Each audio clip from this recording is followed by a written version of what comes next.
Hey everybody, we're doing the cascading bald men let's see this way once again. My name's Harris Fellman. Welcome to the Tellman Show. I'm Harris. That over there is. Well, to be fair, it is the Tellman and Fellman Show. It's not just the Tellman Show, Harris. Did I say that? You did. You said welcome to the Tellman Show, and I do appreciate the spotlight. But we're co-hosts here. Maybe one day, maybe one day there'll be one show where you're just going to be like, it's the Tellman, and this guest would not allow Harris to come on, so here we go. The Tellman Show. Yeah, one day. Yeah. Anyway, this is the Tellman and Fellman Show. My name's Harris Fellman, and that's Tellman Knudsen. Good morning. Good morning.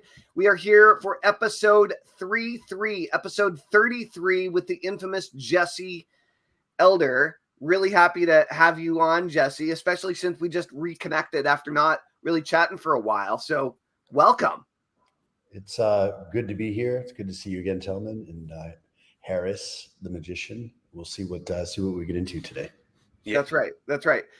Jesse, you just had a fire alarm going off moments ago in the place where you live. Is that accurate?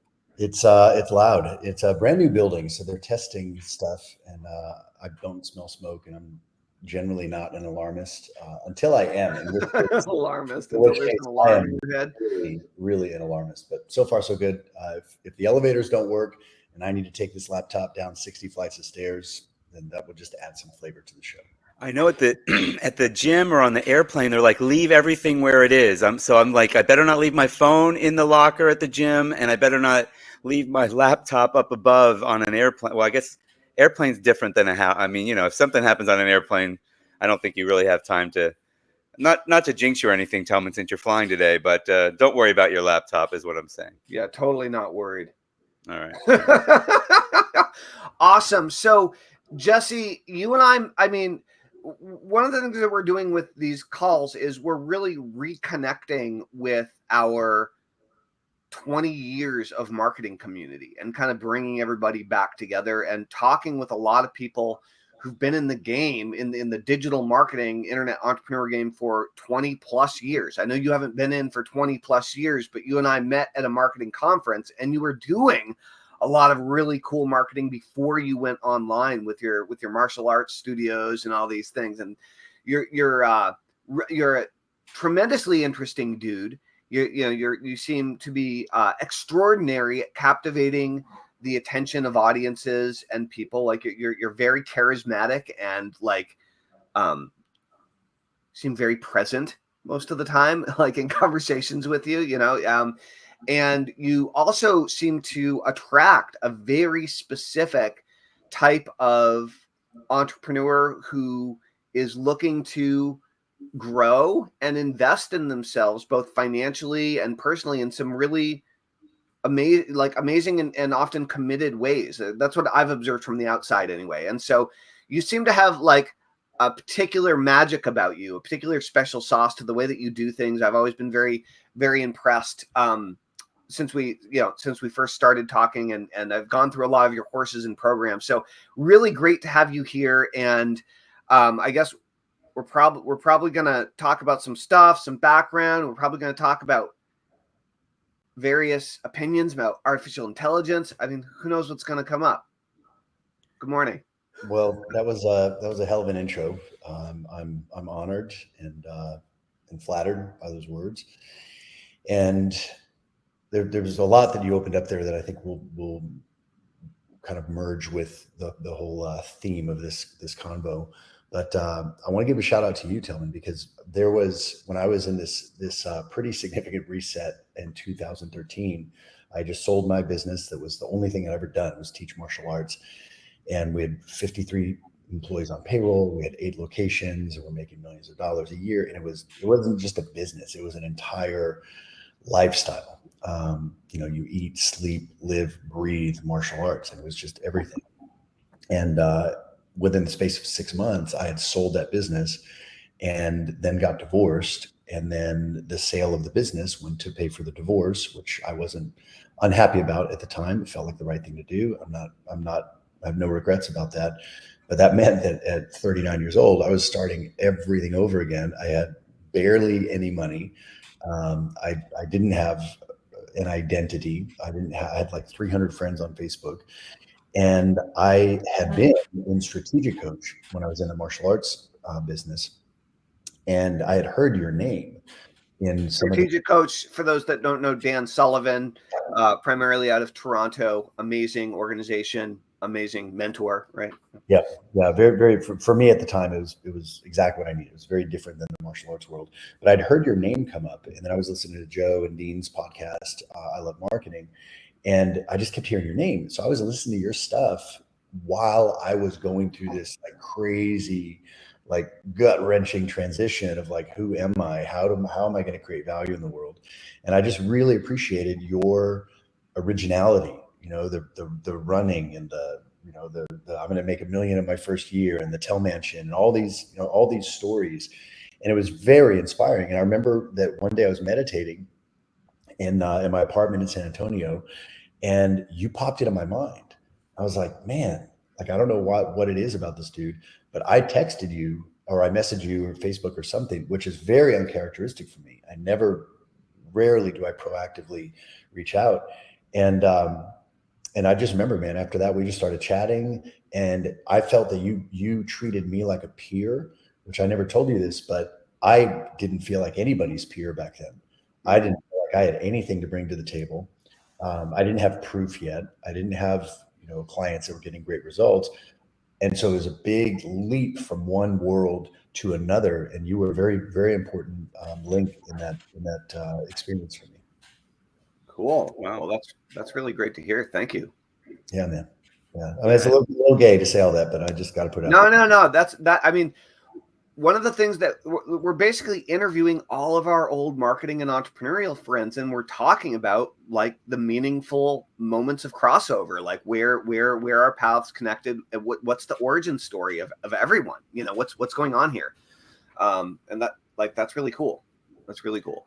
Yeah. Yeah, and then you lived happily ever after and never felt that way again, right?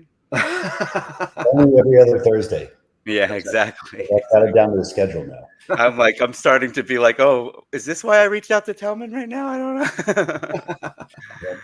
Yeah, I've just moved country, and my wife and I split up recently. So I and I'm sure many people can really relate to that. You did have success though when you met Tellman. You had it wasn't in online marketing, but you had a business that you were able to sell. At that point, yes, I had an interest in 8 martial arts schools. 3 of them were my original schools that I developed and then brought a partner on, and then we opened up another 5 and had partnerships. And I've never built that thing to sell. Like for me, it was just my passion. Right. Martial arts is all I'd done since I was a kid. But the more that time went on, I could just see that really didn't belong in my future anymore, although it's a wonderful business. I think one of the best things that humans can do is train martial arts in a supportive community environment. I mean, that really is the product. Is the community. Not like Cobra Kai, but in a supportive environment. Only at the more advanced levels, where if you don't train that way, you never get good. So it really is, really, it's about knowing where the students are at. But yeah, when I sold that, I really thought that I would have, maybe 2-3 years of runway because of the income that was coming in. But then when the divorce happened and 80% of that income went to the divorce, I had a guaranteed income of $3,000 a month. And, my rent was like $3,200 because it was a nice place and I have expensive taste. I had a car that I couldn't get out of because I was so upside down in it. And it was just a pure ego mobile. But it was a badass car. It was a Mercedes CL63. And it was just a missile, but I was so upside down in it, I couldn't afford to get out of it. And that payment was like $1,600 a month. And I managed to attract and connect with a couple of clients in this new world. But there was certainly no system for consistency. I had literally 300 friends on Facebook.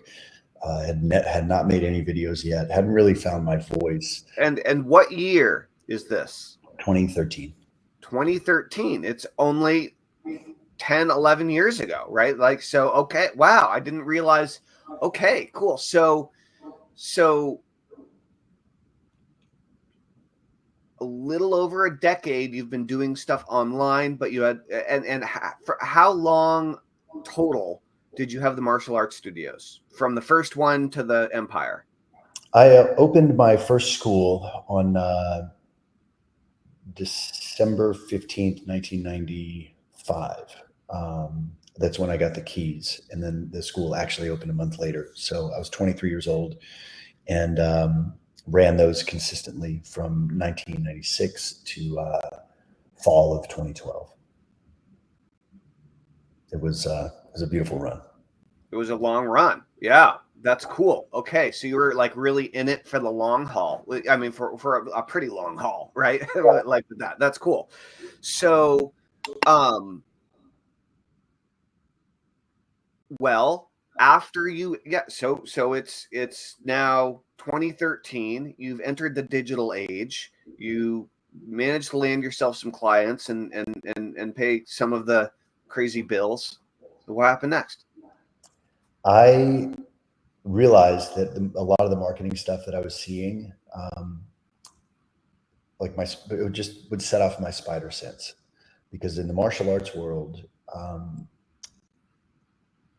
for context, the Ultimate Fighting Championship changed everything, because before the UFC, before reality-based fighting, everybody was siloed in their style. It was like, we do taekwondo, we do kung fu, we do kempo, and everybody was convinced that their style was the absolute best, and hardly anybody had ever actually tested their style where it matters, which is on the street, no rules, or in a no rules environment. So the UFC comes in, and the Gracie family from Brazil introduced jiu-jitsu. And I was like 19 years old when that happened.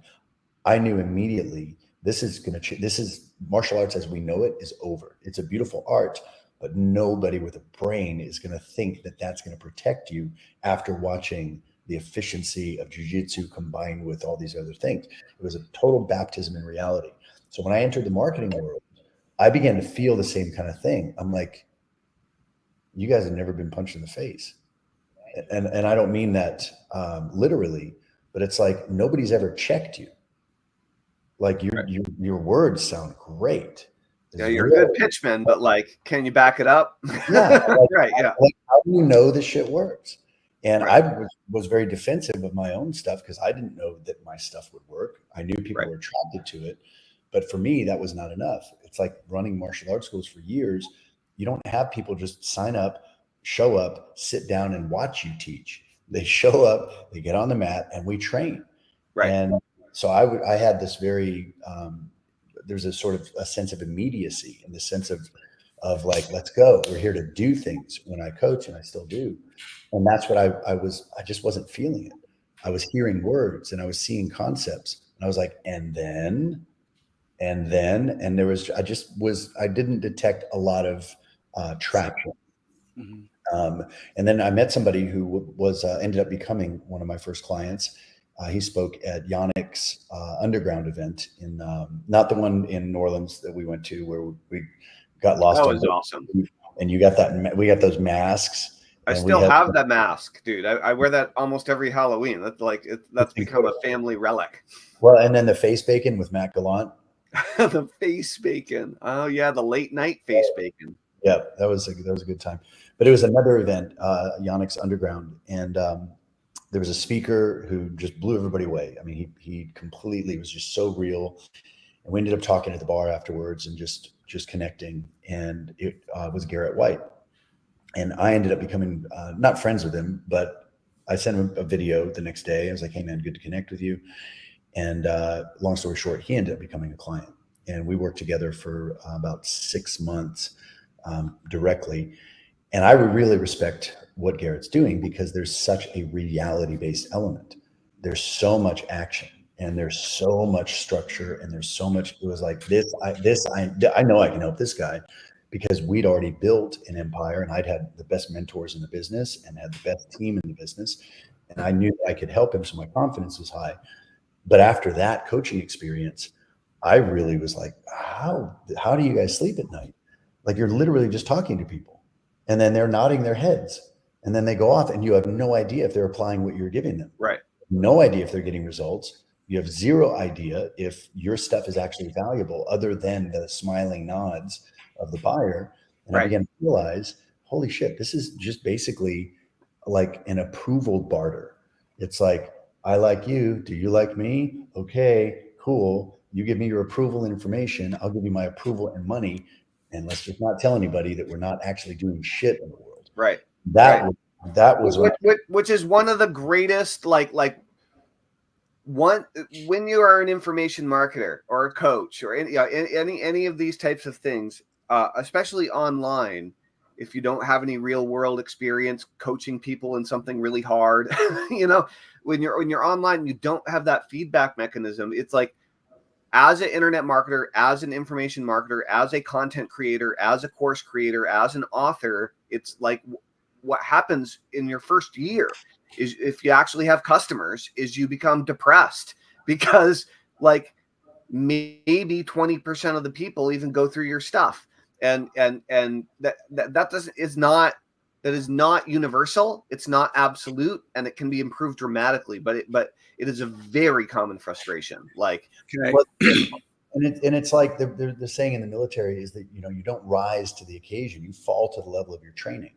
And we just had an event here in Austin for Sigma University, which is a private men's community, and it's like nothing I've ever seen. I've been doing trainings for my whole life. The culture in this community. Some of the guys are watching on Facebook. I smile because there's just like a bazillion inside jokes with that community. I can't help but laugh when I see their names. What's up, Alex?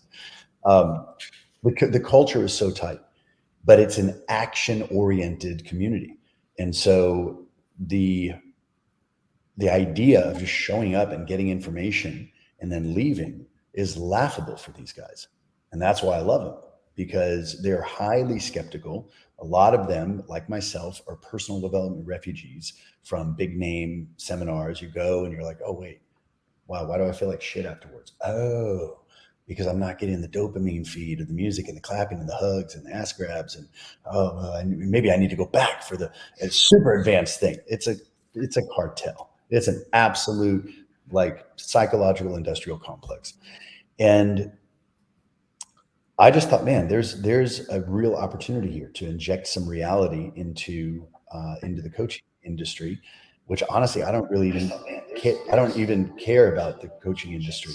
So my phone decided to start talking. I'm not here to change the industry. I'm not here to change anything. I'm here to live my life.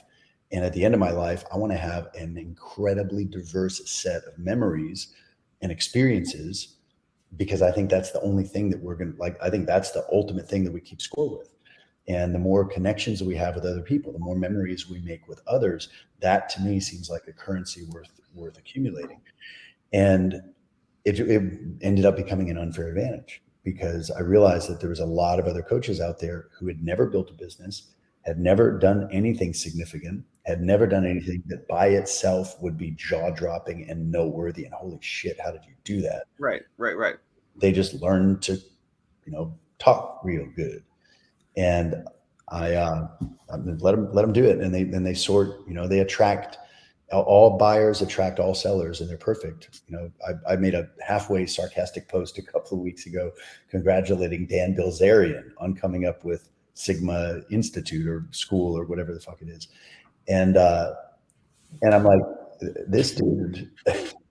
The fact that Dan Bilzerian is now resorting to coaching says everything about his financial state. You don't enter coaching when you're like at the peak of your financial game. You do it either because you have no money, or you do it because you are so soul driven that you're going to do it for free no matter what. And I guarantee that's not Dan. Respect to his his loudness and his confidence and all of that. And I'm sure he's doing some stuff, but the point is, there's a lot of room in this industry for everybody. The best thing anybody can do is just be themselves. So let me back up a little bit, because I don't know you as well as Tellman does. You guys are kind of talking to. There's other people that I'm one of them. I don't know. Like, so when you say that you were when you did consulting for Garrett, what were you consulting him on, and then what do you do today that's Yeah, to the degree that you can talk about that, right? Like Yeah. clients, I can definitely share context. I mean, I just mean like, what business were you in, and what business are you in now? Good. That's a very fair question. I'm still in the same business that I was back then. My official title is Action Philosopher at Large.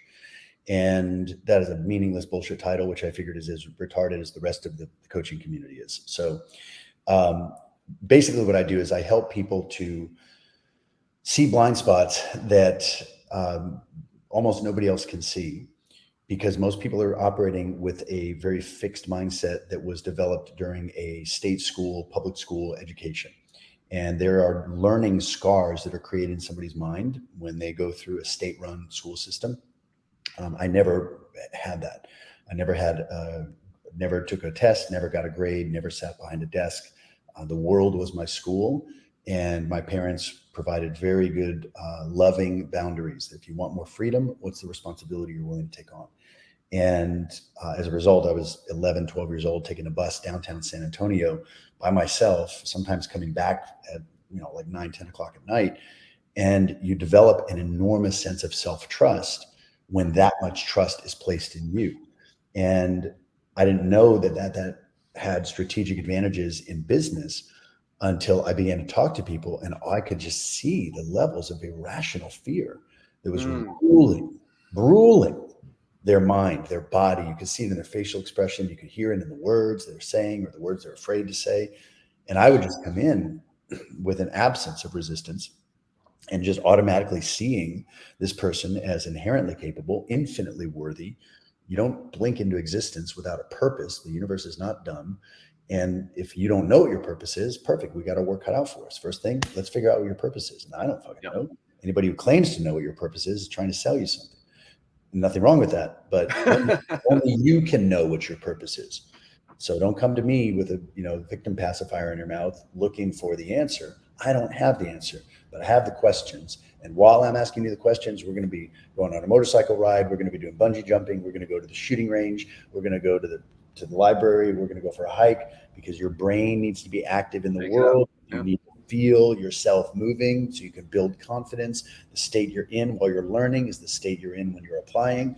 And so I just help people to architect better lives, man. And it's one of my clients said it's like hanging out with Ferris Bueller, Tyler Durden, and Alan Watts all at once. And I actually know who all three of those people are. I didn't know the other guy you mentioned that started into coaching, but those three I do recognize.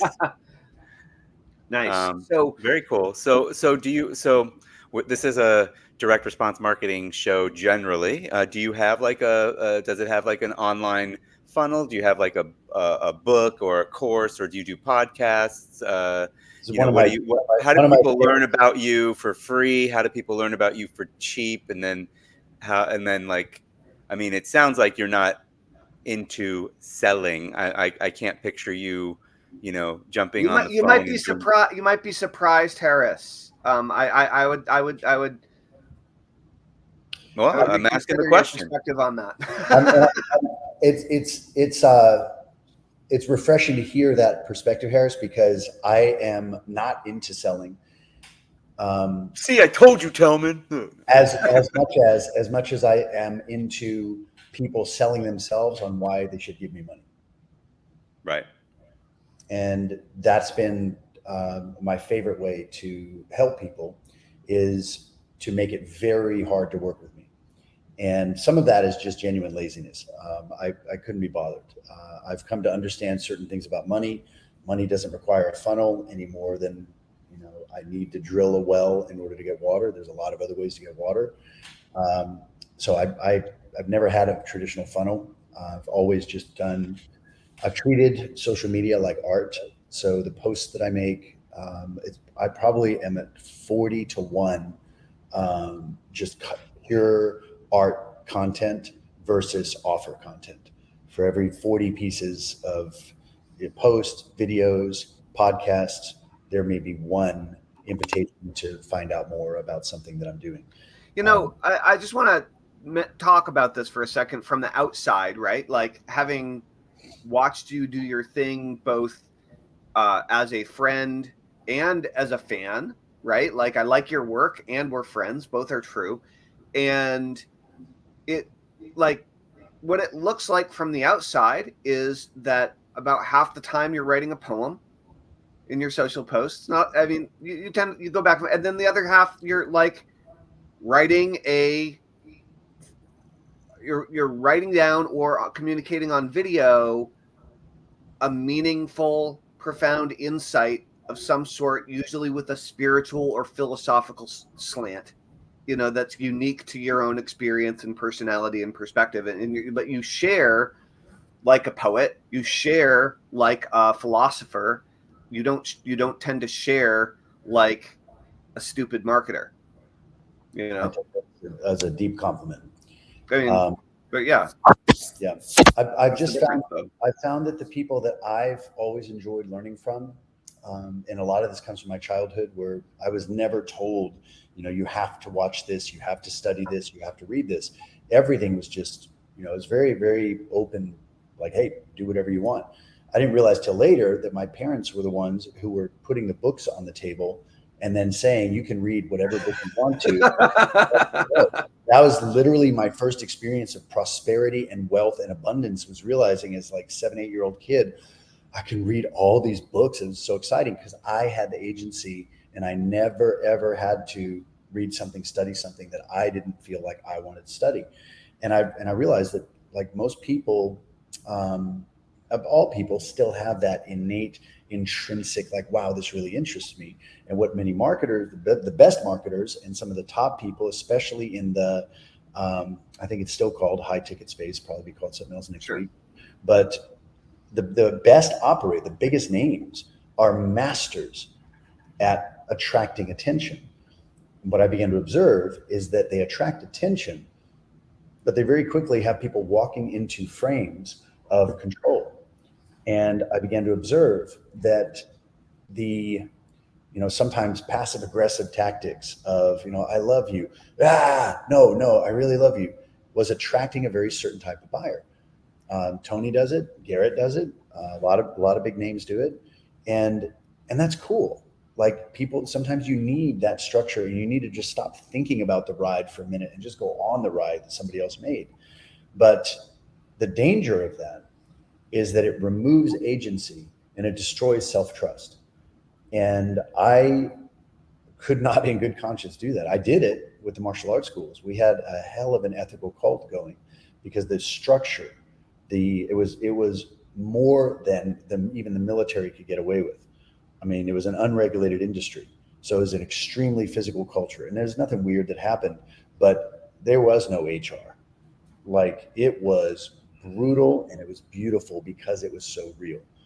But it's a very interesting thing to go from, being in a position of power where you walk into a restaurant in a public place, and there's like students of yours that happen to be eating dinner, and like 4 families stand at attention, and they bow and they say, "Hello, sir," and everybody else in the restaurant is like, "What the?" And then all those people are like clapping because they're so happy to see you, because that's what they've been trained to do. Right. And it's not that it's even a bad thing. I think hierarchies are important. I certainly had my mentors that I would do the same thing for, but it was such a different experience than the emotional manipulation of the physical coaching world. And I began to realize that, man, if I'm going to do this, I have to do this selfishly and share stuff that feels to me like it will have value to somebody else, regardless of what the next step in the funnel is. I have never, I've done it a couple of times, choreographed. Okay, this post is going to make them feel this way, and then this one is going to make them feel this way, and then this one. I don't have the patience for that. And to me, that feels like choreographing your love life. Like 37 seconds this, and then 2 minutes this, and then, honey, what do you think? Let's look at the decision tree here. Like, that's not how you make love. I don't think. People watching this have already had ChatGPT choreograph their ultimate lovemaking. Great. But to me, it's just always made more sense to live in the present, which means I don't know where I'm going to be tomorrow, man. I don't know what I'm going to be thinking tomorrow. I don't know what magical or fucked up experiences are going to happen today that are going to cause me to recalibrate my entire belief system, possibly even re-upgrade my entire identity, all in service to others as service to self. And that means I got to have less attachments to things like net worth and popularity and reputation. Like me, don't like me. That's got nothing to do with me. My only goal is do no harm and take no shit. And there's a lot of space between those two principles. As long as I'm living between that, everybody else can do whatever they want. And it seems to be working out. So at the same time, Jesse, like I know, you have created numerous really great products over the years. You've had almost 80 at this point. Yeah, I mean, you created tons of stuff in Kajabi, right? Yeah. And Kajabi library is getting fat and happy, man. no, I was just going through some of your stuff. I was like, oh man, there's a ton in here, and you've had sales letters, you've employed copywriters, right? Including our mutual friend Addison Rice, who, but that it's been a while, right? And so I know that you've done a long string of very purposeful promotions to your following and audience, whether it's on social, email, or both, right?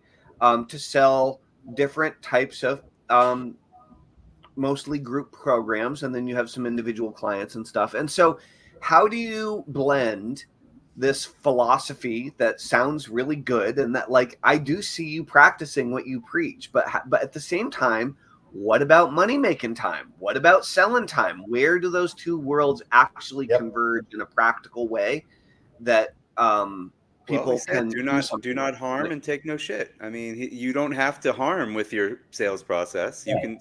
It can't. It's impossible. Exactly. So it's a really good point. I can lay it out in probably 3 minutes. The foundation of all human interaction is trust, and we all know that. And where trust is absent, you get friction. Things take a lot longer. Where trust is high, things move faster. Trust is the lubricant of human communication, but it's not the fuel. Trust doesn't automatically create desire or aroused attention or committed action, but it does create the track. And I began to realize that trust is a two-sided coin. There must be a high level of trust in you. Let's say you're the provider, you're the seller, you're the creator. There has to be a high level of trust in your character. And then there has to be an equally high level of trust in your competence. And so I created a strategy, which only happened in retrospect, as I looked at why were people showing up so consistently to my videos? Why could I make a Facebook post and say, hey, I decided to have a meetup at my house. This is Tuesday. It's going to be on Saturday. And we had 212 people show up at my house on a Saturday at 9:00 in the morning in Austin, which no less. Right. That's committed. Why can I do a 24-hour Facebook Live and have people on for like 18 hours in a row? And on and on and on. I began to wonder, like, what is the reason why this is so compelling for people? And I realized that trust is not an outcome. You cannot set a goal to get people to trust you. You can manipulate them, you can game the system, but as things get increasingly fake, and we're still primal, man. We're still mammals, and we still have that sense that it's like there's no soul in here. Like, look at a Cybertruck, man. That thing just looks awful. Like, it looks like a dump truck because there's no soul. Well, I'm not advocating for what I'm about to say, but I mean, what happens in an actual cult then? Because are you saying that those people don't? I feel like those people lose their sense of, I guess they've mistaken their sense of trust. What are you thinking happens there? That's leads up. It's directed. It's very intentionally directed. A cult. A friend of mine, Jamie Wheel, wrote a book called "Recapture the Rapture," and I have that book right over there. Yeah. Oh, cool. Well, if you look in section 3, you'll see a term that you'll recognize because he called me and he said, "Hey, I'm writing about cults. Can I use the term ethical cult? I was like, oh, go for it. nice. Go for it. But the different, and we have different view, a little bit different views on cults, but what Jamie would call a culty cult is very easy to get into, and it's extremely difficult to leave. Whereas an ethical cult is extremely hard to get into, and it's extremely easy to leave. And the difference is a culty cult will hijack someone's sense of agency and have them identify with the group more than themselves. Right, because they're a refuge for people who are completely fucked in many cases. They're terrified. Right? You're identifying a Los Angeles street gang as well. Like you literally just did the same definition of it. And to that point, there are distinct advantages to being part of a cult. You've got strength in numbers, you've got sense of safety, security, significance, superiority, contribution. We have a mission. We got to get the word out. Like it's very, very powerful. An ethical cult, on the other hand, is hard to get into. It's very easy to leave. And I was in Toronto speaking at Giovanni Marsico's event, and there's like 1,200 people, and I'm just jamming, and we're talking about how time's not real and taxes are voluntary, and we're just like going this whole thing. And I look, and there's a kid in the third row, 15, 16-year-old guy, and he's like sleeping in my talk. And I just go, this motherfucker is taking a nap in the middle of my talk. And everybody was like, oh shit, confrontation. It's Toronto. We don't do that here, I'm guessing. And then I said, no, this is literally like, this guy's the champion because he's self-authorized. This is the ultimate act of self-love, taking a nap because you're tired and nothing else is more important than giving yourself what you need. Like literally, I'm pointing it out because also like, I don't let people fall asleep in my stuff. But then I saw that he fell asleep. I was like, good for you, kid. Like, well done. And that's really at the heart of all of my work, whether it's marketing or sales or mindset, meditation, prepping, law, talking to women, being a good man, like all this stuff. Underneath all of it is this idea that you're fine, you're perfect, exactly as you are, and you're perfectly creating in every moment. And since time seems to be moving forward, all we have is now and next. And once people stop telling themselves the story of the past in ways that make them feel bad, therefore justifying the things that are around them that make them feel bad, when they just stop doing that, if you literally just stop complaining for 30 days, we just started a no complaint challenge in one of our communities yesterday. You just remove your attention from anything that isn't positive, isn't pleasant. And all the realists, they're pessimists, but they call themselves realists, will say, but that's not facing reality. I'm like, bro, you're creating reality. That's right. It's like you're walking down the hiking trail and you step in dog shit and you're like, oh my God, who put this dog shit here? And you pick it up and you're like, oh, it's definitely dog shit. And then you throw it forward in the path and you wipe your hands off on your jeans. And then you're walking down the path and you step in dog shit again. And you're like, who would be so inconsiderate? And you pick it up, you're like, God, and you throw it forward on the path. Imagine watching that. That would be like the greatest comedy ever, where you're seeing somebody step in dog shit, pick it up, throw it forward, step in it again, curse the person that threw it. Like our higher self is watching this happen with fucking cosmic popcorn going, oh, here he goes again. He's gonna get mad, not knowing that he's setting himself up for tomorrow to activate that exact same neural pathway, train his attention. There he goes. And I stepped in it again. When will this little kid learn? That's right. And once in a while, you see somebody who like gets it. They get it. I'm the only one creating my reality. Nobody's speaking my words for me. Nobody's thinking my thoughts for me. Nobody's feeling my feelings for me. And nobody's taking my actions for me. Therefore, since I control my thoughts, my words, my feelings, and my actions, I am creating in my life experience. Nobody's telling me to speak words of complaint and poverty and lack. I'm choosing to do that. And nobody's telling me to remove those words from my vocabulary and to speak only words of prosperity, abundance, blessing, opportunity, happy synchronicities, fortunate coincidences. Nobody's telling me to use dumb language that's been run through Hemingway and make me sound retarded. I'm doing that because I think my audience is stupid and I want to make money more than I want to be myself. I've never used Hemingway in my life and I never will. Anyway, that's the rant. What's Hemingway? It's a writing app where you put copy through it and it tells you what reading level you're at, and you're supposed to write at a third grade level if you want to make a lot of money. Oh, I see. Oh, It's, right. Okay, I have heard of that. Or Mosey had a great point. Even your educated audience will appreciate the fact that it's not hard work to read your stuff. I want my stuff to be hard. If people can't read my stuff because they're dumb and they haven't developed their intellect and they haven't developed their vocabulary, then I'm just not right for them. And I can't in good conscience bastardize my own art. Yeah, I mean, when you write for a third grade level, you end up with a lot of people that read at that level as your customers. Yep. Yeah, Surprise. Why are my customers so dumb? No, I took that to heart for many, many, many years. I used Hemingway all the time. I had all of my copywriters trained to use Hemingway and to always write at fourth grade.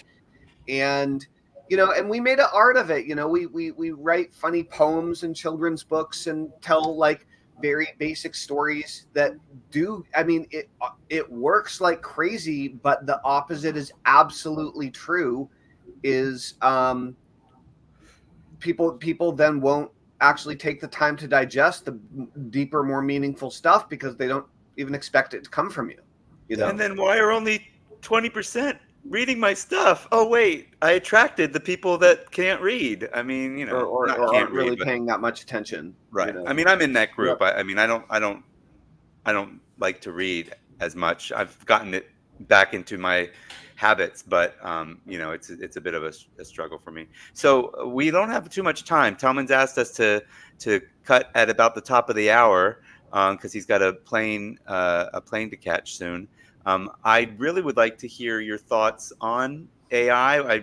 You and I both titled our let's jump in. Let's get a little deeper on AI. Like Jesse, just to set it up for anybody that hasn't listened to us, which is 99.9 to the 10th power of the population.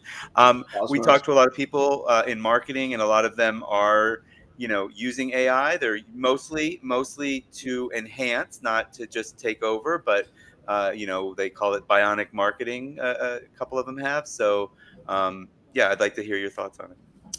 I am in favor of anything that, let me put it this way. There's really nothing that I'm not in favor of. I mean, it's all part of this cosmic soup. It's all part of this particular time on this planet. So, even stuff like, government propaganda and, fake wars and all of this other stuff, it's like, cool. Like, it's just all part of it. So I'm not against any of it. I'm very open to looking back 50 years from now and say, dang, dude, you were a total Luddite who just like resisted progress, just like Plato resisted reading because he was convinced reading would destroy the minds of the Greek youth because they'd no longer have to memorize these long form speeches. So I'm very open to the fact that I could end up being, in Plato's position. That being said, what I end up seeing is a lot of people who lack confidence in their creative ability.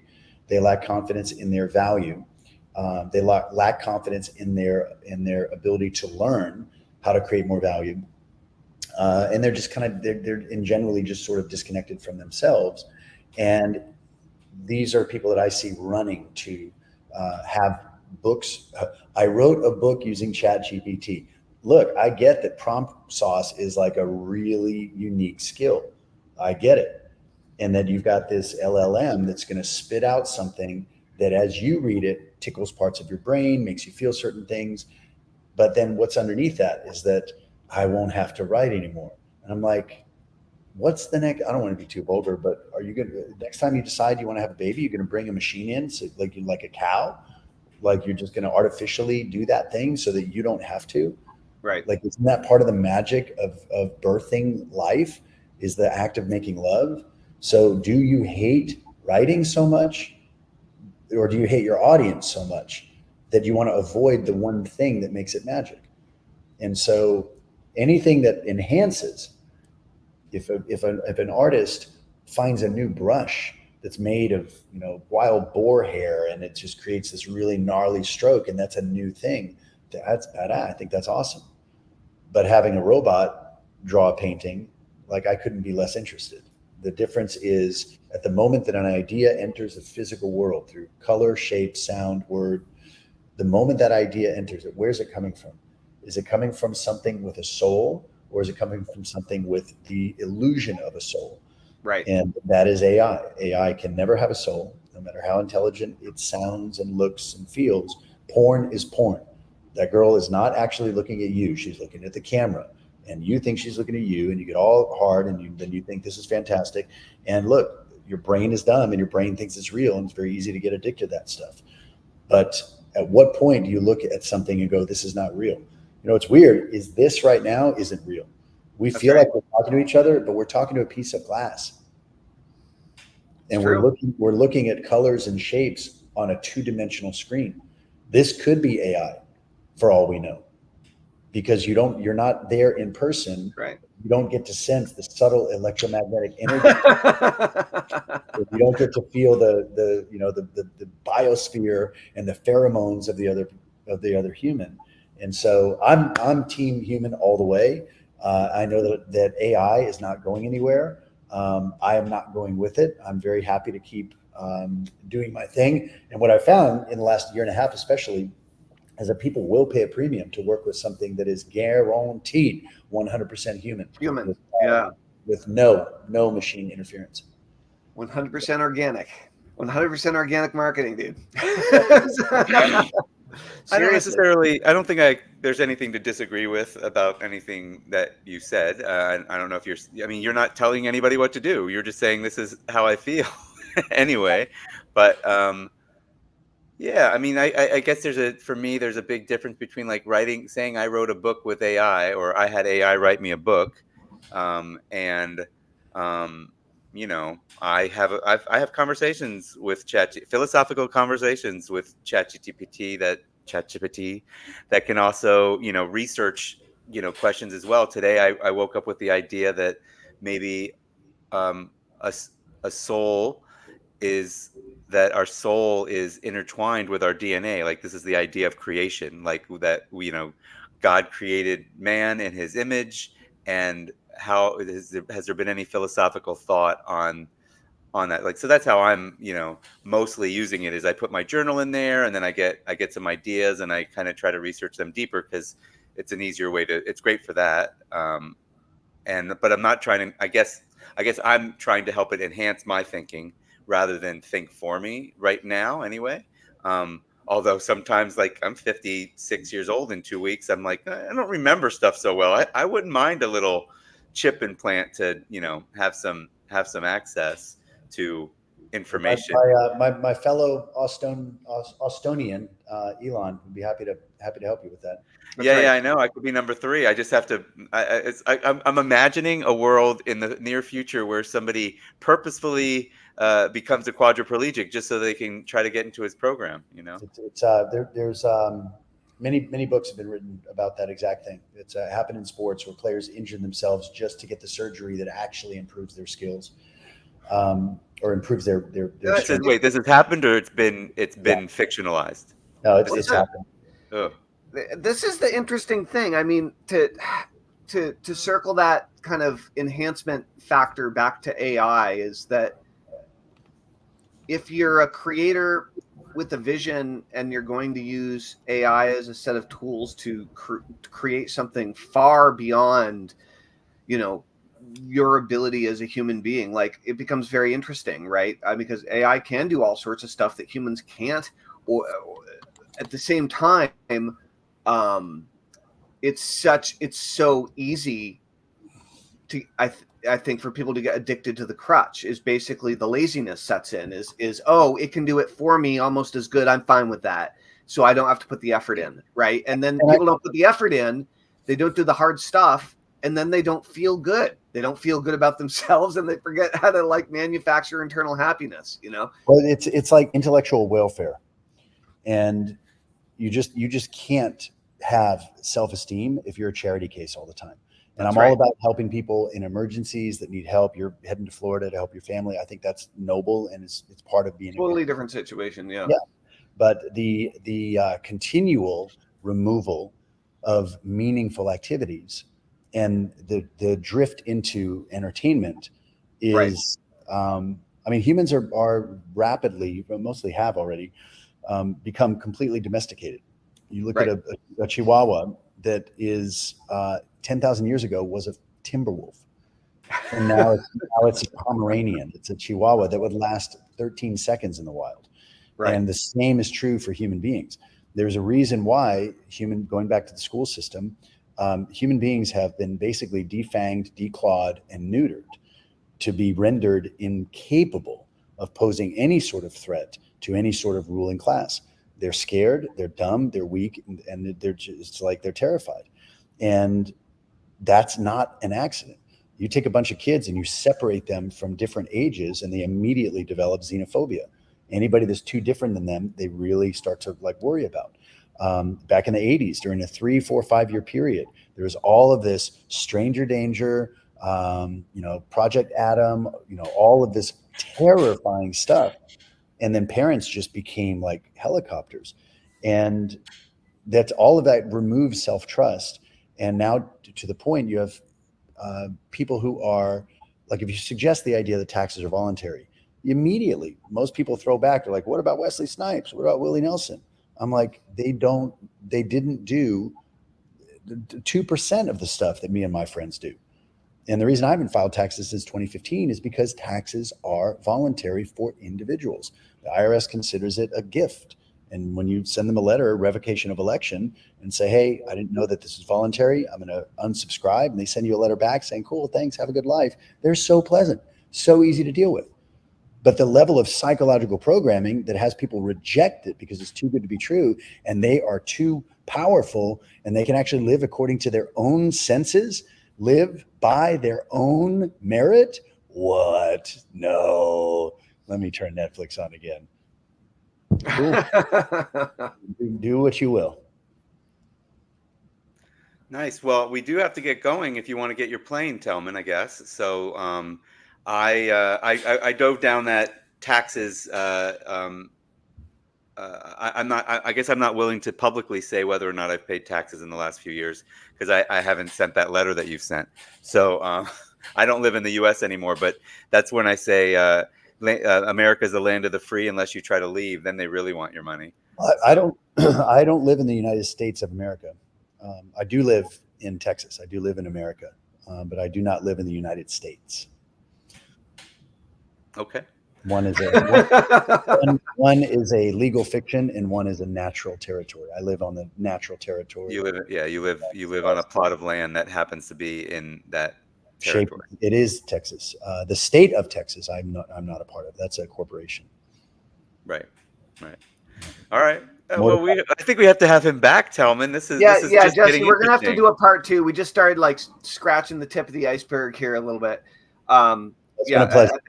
We should definitely go into some more stuff. Yeah. This was great. Cool. Yeah. This is great. All right, guys. Jesse, where can people go and find out about you? Instagram is Time Piercer, Jesse Elder on Facebook, and random sightings out in the wild. All right. Do a search for Jesse Elder. Track him down. Awesome. Yeah. Jesse, this is great. Really, really appreciate it. Thank you, Harris. Thanks a lot. I appreciate it. Meeting you in person. Tellman and meeting something that looks like you. Maybe. Yeah. Safe travels, brother. Rock and roll. Thanks, everybody. Toodaloo. Bye. See you tomorrow, hopefully. Oh, he gone, but we not. That's right.